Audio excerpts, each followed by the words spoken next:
Good morning. Morning. Morning. There we are. There's the voice. It's funny, for the past week or so I've been staying at car parks or truck stops or actual proper, caravan parks. I almost forgot how dark it gets at an actual campground when you're not near any civilization or artificial lights. It was just, it rained throughout the night, and sometimes the rain was heavy, so I was getting woken up by the noise, against the metal of the van. And you wake up, you open your eyes, and you still can't see anything. You go, oh, right. I'm out in the wild. There's no external lights to leak through anywhere. But for now, let's at least get some food and coffee and get outside and have a stretch. Hi.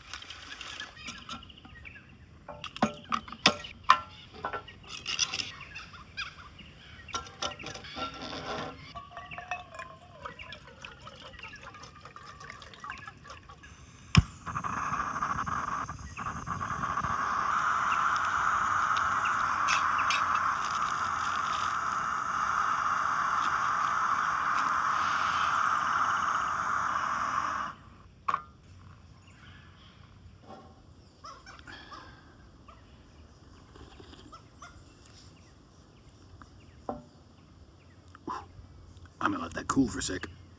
I did take the water off just before boil, hoping that I could get a drinkable temperature right out of the pour, but the science continues. So, what are we doing today? I don't know. Part of me wants, there's lots of walking trails around here. Part of me wants to grab the camera and just see if there's anything worth shooting, although as pretty as this place is, the bushland is very samey, and there's a lot of people traffic through here, so nothing's super wild. Lots of well-trodden tracks and things like that. And I don't see any markings anywhere where there's a lookout or a sightseeing spot or something that might get a vista over the, what lies under this mountain or beyond this mountain. So I don't feel encouraged that there's going to be much of aesthetic worth that I want to shoot necessarily. Like I said, it rained throughout last night, so you could guess how the skies were. I did not get any astrophotography opportunities. The other problem is that rain. It has already rained once this morning. Weather report says it's not going to rain for most of the day, but there might be a thunderstorm late in the afternoon, and the next couple of days are likely to have thunderstorms. It's not like I feel unsafe in a thunderstorm or anything. It's just, depending on how bad it gets and how bad the roads get around here when they're wet, I don't know whether I want to have the sense of being trapped here. You know what I mean? So yeah, I don't know. I'll have a scroll around on Google Maps and see if there's anything within an hour or two drive from here. Go see, go hang out.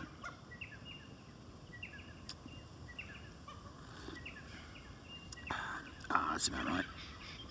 Okay. I'll give it some rumination and I'll enjoy my coffee in peace. And we'll find out what comes next. Where are my bickies? Bickies. Oh man.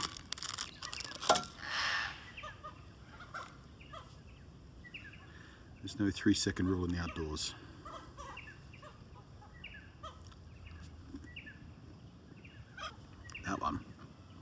That one's for the birds.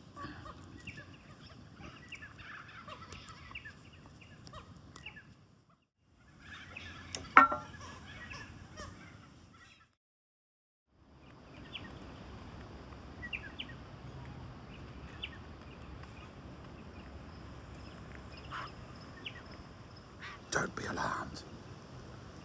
But I'm at the scene of a murder right now. Get it? Because a grouping of crows is called a murder. Actually, not a crow at all. I just pretended they were crows because, well, they're a blackbird that looks a little bit crow-ish. The beak's all wrong, but that was a chaff. Cough, cough, cough, chaff. I've never known how to pronounce it. It's one of those. Australian native, and the only member of its genus. Cocarde? Should have double-checked that. It lives in the back of my mind somewhere. The only member of this genus. And they're a flock bird. They build mud nests, I remember that. The reason I know this is because I love crows and corvids and ravens in general. And the first time I saw one of those, I went, that's not quite right. So I looked it up, because he has the very narrow beak for a, wrong for a corvid, and the red eyes are a giveaway, and they've got white feathers under their wings as well. But yeah, they build mud nests.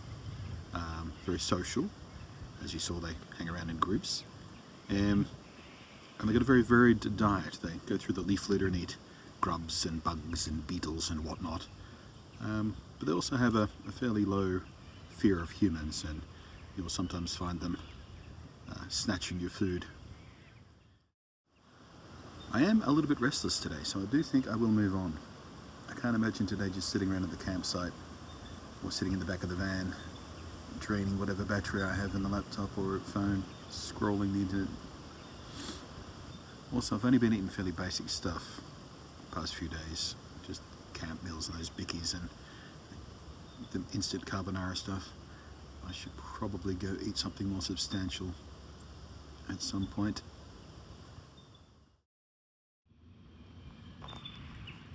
Poor old Shuttlepod.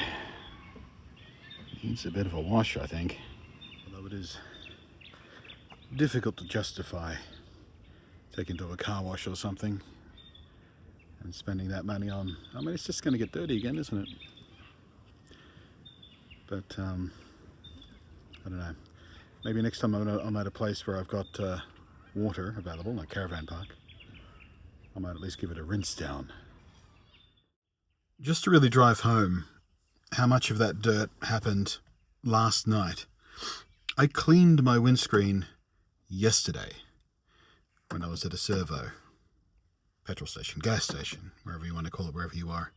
And I just want to show you the view out my windscreen as of this morning, thanks to the rain and apparently the wind carrying a bunch of dust. You really get the full effect when I move the camera, don't you? Jesus.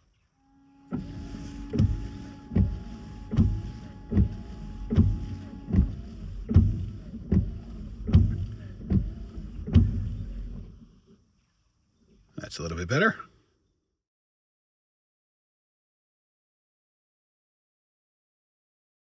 Okay, so I just picked a point on the map and I'm at a place called the Blowhole.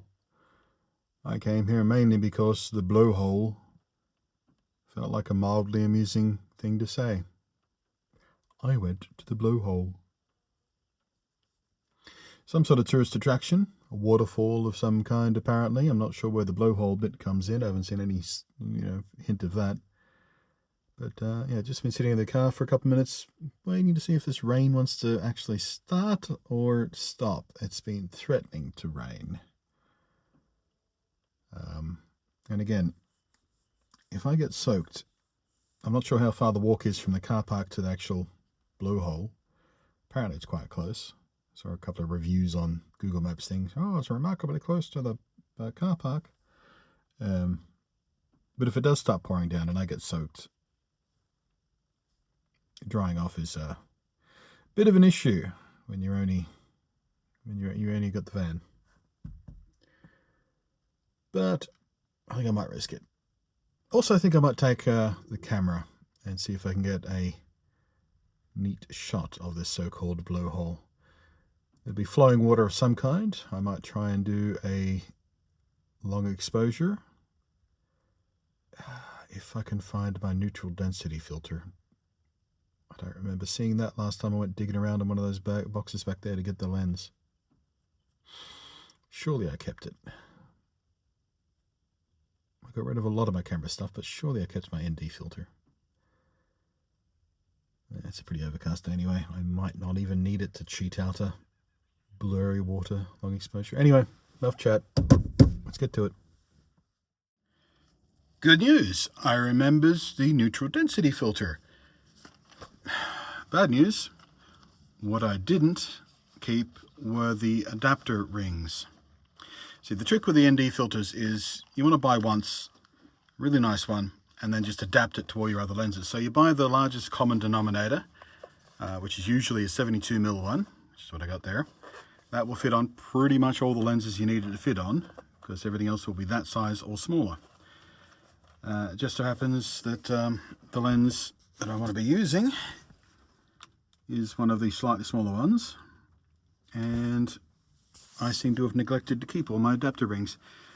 What I think happened is I got rid of them when I got rid of a bunch of the other sizes for something else that I wasn't using, a backplate for a teleprompter I had once upon a time, where you would snap in the lenses to the back of the teleprompter, and I had all those together, and I thought, well, I'm not keeping that teleprompter. I've got an Elgato one, which is smaller, and I can just pack away relatively easy if I ever need it. So I got rid of all those rings, and I must have forgotten to account for the fact that I actually do need them. It's not an expensive thing. Like, they're relatively cheap, but the problem is you can't really get them that easily these days unless you order online, and when you have no address to deliver to, that becomes slightly more difficult. Oh, and here comes the rain. Excellent. Excellent.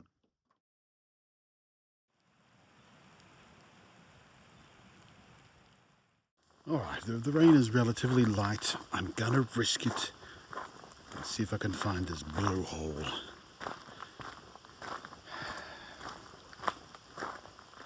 Probably not too far away. Yeah, I can hear running water. Quite close. Good, good, good. Oh yeah, very, very close. 100 meters away. So I can nicely maintain a little path down to it too.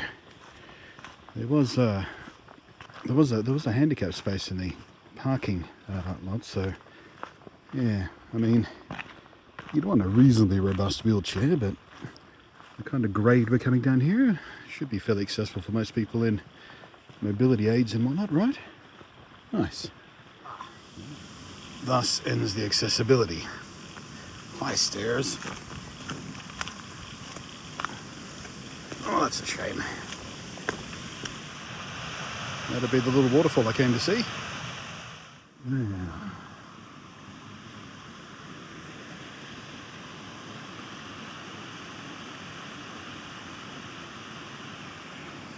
I suppose that might be the blowhole.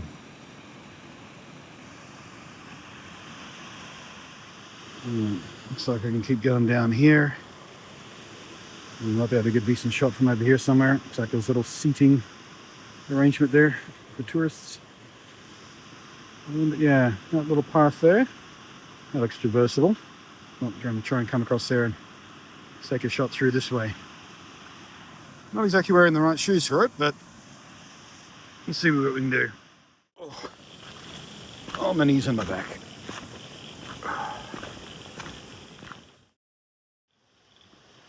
I believe I can hear frogs again. Remember that other campground a couple of weeks back?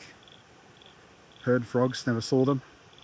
I still have never seen a frog in the wild. I've heard them a few times now, especially on these adventures, but I wonder if I can actually find one. I want to photograph a wild frog.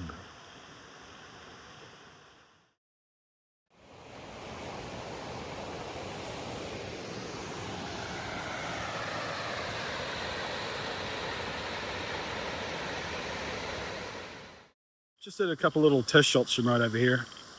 Looks like I can drag the shutter a fair bit and get some sort of fluidy, smoky looking water. even without the ND filter, because again, very, very overcast day, so we're not dealing with tons of light. So I still should be able to get the shot. I thought I might try and get it. Let's go find out. You know the whole thing about how every safety sign has a reason to be there, especially when it seems really, really, really stupid? I go on for you. No diving at the blowhole. Yeah, no shit. That's like a foot of water. I wonder in which long-term medical care facility the person responsible for that sign is living in these days, with a nice big scar across their cranial ridge. All right, so from right about here, I can get all the way down to about quarter of a second exposure at f/22. I'll take a few above that as well, just for the sake of having options. Plenty of space on the memory card, there's no reason not to take lots. But if you don't have a camera where you have fancy manual controls, but it is a trick you can do with the iPhone that every time I've discussed this, no one seems to know about. People are very uncurious about the settings in their iPhone cameras. Let me show you something though. Alright, sorry about the audio. I actually did forget to bring the proper microphone for the Lumix, so this is just the onboard mics, which are, they're okay, they're not very good though.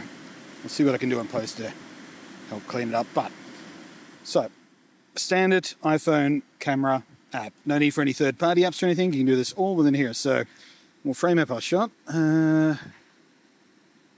Yeah, right about there looks okay. And we'll make sure that that little icon up top there is on. You see that? That little sequential circle thing? That's the live photo thing. You know, the one that records a little bit of video every time you take a shot. Not many people actually use it, but there are tricks you can do with it. So let's take that shot. Now, as you can see, pretty ordinary looking. The water is, it doesn't look good. But if you come up to here and you hold the thumb down, there's the few seconds of video it took. Now, come up to this little creature. You make it loop over and over and over again. You make it bounce, so it plays the action forward, then backwards, then forward, then backwards. But look at that, long exposure. So it can do a thing where it smushes all those video frames together and pretends to be a long exposure film. So we do that, thinks about it, does a little computational stuff, and there we have a photo that looks, for all the world, like it was a long exposure, because it's got all those blended frames. So you got this silky, smooth liquid water, lovely reflection, all this smoky looking water coming down. Isn't that neat? I think it's neat. Some of those rocks are a little bit loose. And I know how silly it is that I just stumbled across that with my bad back and my bad knee after complaining about being caught in the rain, because if I get wet, I got no way to dry off properly. If I fell in there, I get pretty wet. I'd go ass over tit pretty fast. It's not deep, but I would belly flop into it. But I got across safely enough. Cross your fingers for the return trip. Let's see if it was, ooh, I think it might have been worth it. Ooh.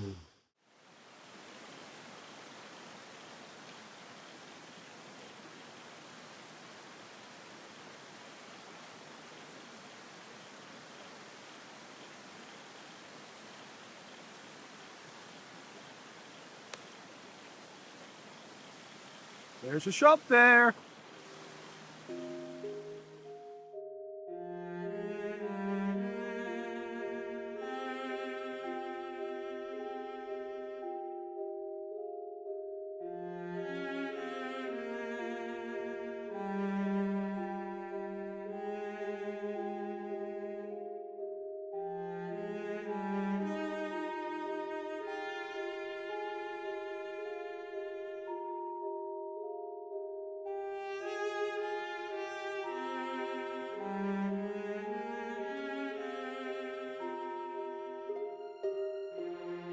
Got some B-roll of me crossing a little rock bridge, but then I'd have to leave the camera on one side, cross again, go back and get the camera, cross again. I just didn't feel like rolling those dice. So just imagine it's a really cool shot of me crossing a river. Frog hunting hopes dashed as a group of extremely noisy Chinese tourists have arrived. Noise levels only secondary to American tourists when it comes to places like this. It's ridiculous. Shh. Chill. You don't have to yell everything. Can't be sure until I get them into editing and start having a little bit of a play. I'm merging a couple of them so I can get the exposure some after that I couldn't get with a single shot. But I think I got a few good shots there. I think there might be 3, 4 pretty decent shots there. Plus some pretty neat ones I got on the iPhone. Nice trick, isn't it? Gonna try it yourself soon, aren't you? There you are.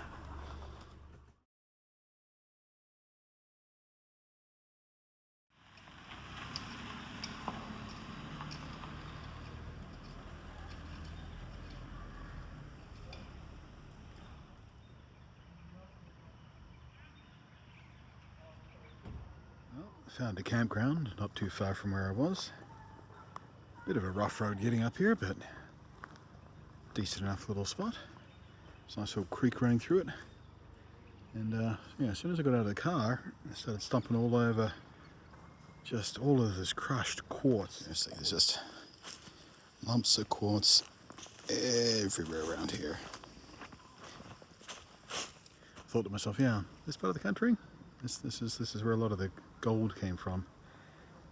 Yeah, and so, as soon as I started walking around the campsite, you know, getting my bearings, there's people with, you know, little panning devices and metal detectors, and yeah, I think this is a popular spot for fossickers, hobbyist gold panners to come in.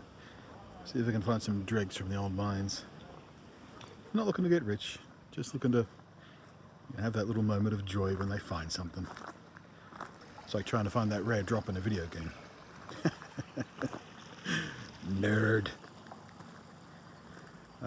Unfortunately, if I remember correctly, I cannot go looking for gold myself. I don't even have the right equipment, but you know, I can't even dig through stuff by hand. Because I think you need a permit, a fossicker's permit, if I remember correctly. Now, I've just got to wait till find out if one particular person who seems like a day visitor is going to move, because I want the spot they're parked in because it's nice and flat. Same problem I had yesterday. Park somewhere that's not quite flat, but it'll do if I have to, but I've got my eye on someone else's spot. There's another doggo. Or so I made friends with a doggo. Now there's another one turned up. Oh no, wait, another 3 turned up.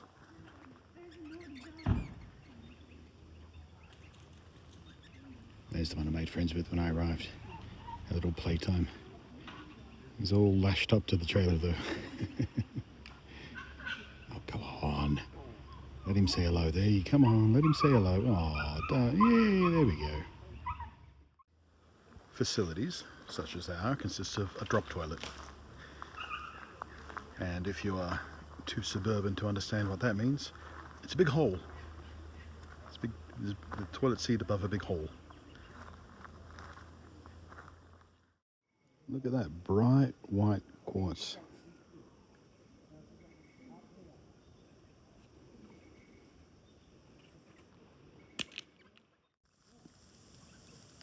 Hello, extremely dangerous looking ant.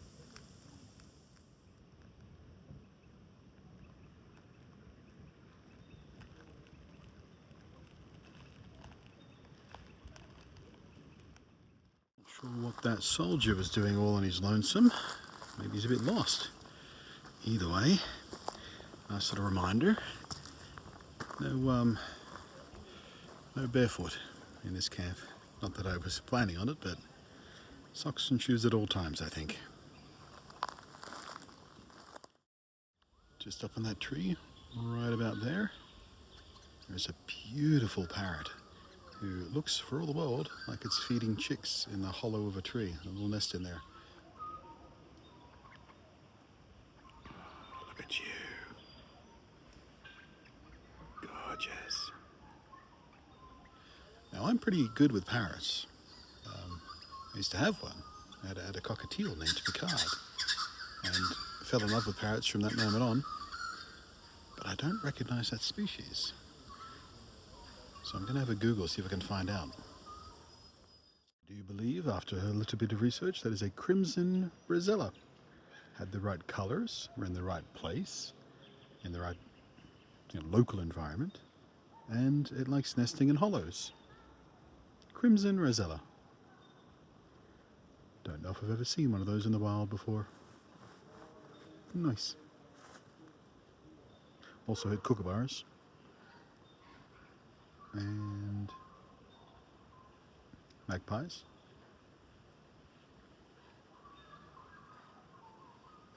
Not sure what else I'm hearing. Not really a bird watcher type of guy, but yeah. I recognize some calls. I don't know whether that came through on the mic, but I recognize some calls, and here comes the woo of the metal detector that those people are using over there. What bird is that? I recognize some calls. Can't quite tell, but one of the two cars in the coveted parking spot that I'm looking to ambush might be packing up to leave, or they might just be packing up from lunch. They're packing stuff, but they've got a SUV with one of those rooftop tents, so I'm going to keep an eye and see if they start folding that away. They're definitely packing up stuff. Yeah, they were just packing up lunch. They're still there many hours later. They're settling in for the night, I think. Sky is overcast-ish. Don't think it'll lighten up any for astrophotography, but the tree cove here is a lot denser than it was at the last place anyway, so I don't know whether I'd have any clear sky views for that. I'll get it sooner or later. One of these campsites will have a clear sky for me. Not this one, not tonight. So, I guess that just about wraps it up for today for not a bad little adventure, I suppose, for a day that started out with not really sure whether I wanted just to stay in bed or not, and had no idea what the day was going to have. We got in a fairly decent amount of adventuring, I guess. Well, it's starting to rain, better wrap this up and climb back into the van. But yeah, I'll hunker down here tonight, and tomorrow's another one of those. We'll figure it out as we go kind of days. So thank you for your attention, for your help, with the likes, with the comments. I don't think I have to thank the PayPal, Patreon, or Super Chats today, because I don't think we got any today. Well, actually, no, we got a Super Chat. So thanks for the Super Chat, but nothing else to thank today, really. But historically speaking, thank you to everyone who so far has helped with that. That was needlessly specific. I could have just said thank you. Hi, Autism. How are you doing today? Good, thanks. Yeah, I'll have something to eat. Never got my proper meal. Must make sure tomorrow I do a proper meal of some kind. So yeah. But yeah, I think that's it. Bye.